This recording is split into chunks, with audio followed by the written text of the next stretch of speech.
हाय दोस्तों, मैं हूं डॉक्टर निलय पटेल। आज हम बात करेंगे पीटीएसडी पे।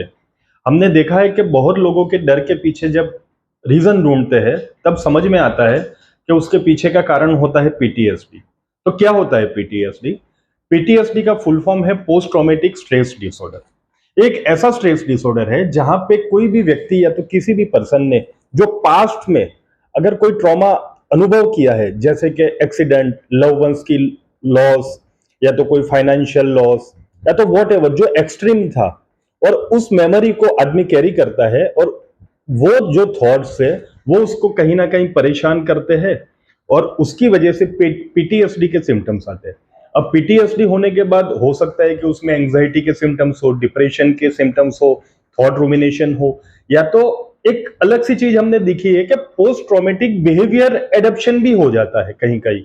कि मान लो कि जिस सिचुएशन में पास्ट में उनके साथ कुछ गलत चीजें हुई है या तो ट्रॉमाज हुआ है, उस ट्रॉमा को साइकोलॉजिकली फुलफिल नहीं कर पाए प्रॉपरली, या तो रिजॉल्व नहीं हो पाया है, उसके चलते उनका बिहेवियर बिगड़ता है, और उसको हम बोलते हैं पीटीएसडी। पीटीएसडी में हो सकता है कि आदमी की स्लीप डिस्टर्बेंस हो, उसको बहुत गंदे गंदे सपने आ रहे हैं, या तो वो डर रहा है, या तो चीजों को जब भी वैसी सिचुएशन सामने आती है तो वो अपने आप को फिर से सर्वाइवल मोड में माइंडसेट उसका चला जाता है। तो इसको रोकने के लिए क्या करना चाहिए? How to overcome PTSD. तो जहां पे भी ऐसा अगर कोई ट्रॉमा हुआ है, तो या तो आपको वो थॉट्स परेशान कर रहे हैं, तो आपको सोचना है कि ये पास्ट की बातें हैं, और उस टाइम पे जो बिहेवियर या तो जो इमोशनल उनके साथ कनेक्ट हो गए उसको चेंज करना है। वो एक कॉग्निटिव बिहेवियर थेरापी है कि जो हेल्प करेगी डिफरेंट डिफरेंट पीपल में। पर जब भी आपको कोई भी पास्ट एक्सपीरियंस जो आपके लाइफ में खराब हुआ है, और उसकी वजह से जो डर या तो फियर का आप अनुभव कर रहे हो, उसमें अगर आपको बदलाव चाहिए, तो आपको 2 मिनट का पॉज लेकर सोचना है कि सही में आप रियलिटी में वो फील में हो, वो सिचुएशन में हो, कि ये जस्ट आपके माइंड ने बनाई हुई एडप्शन टेक्निक है।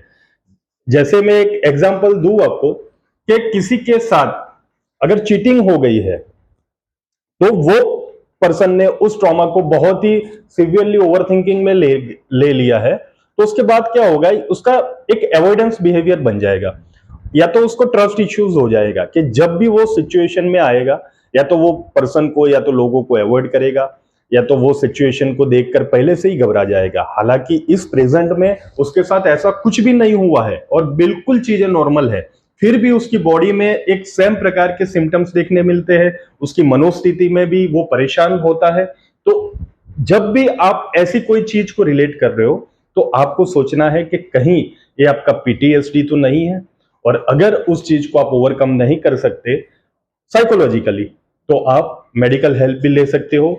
वहां पे एंटी डिप्रेसेंट, एसएसआरआई उसमें बहुत ज्यादा मदद करती है, और आप उससे ओवरकम हो सकते हो कि जो डर आपको आपकी ग्रोथ को रोक रहा है, या तो आपके प्रेजेंट को अभी एंजॉयबल या तो हैप्पी फील नहीं करा पा रहे हैं, तो उसके पीछे आपका पीटीएसडी या तो पोस्ट ट्रॉमेटिक बिहेवियर एडप्शन कारण हो सकता है। धन्यवाद।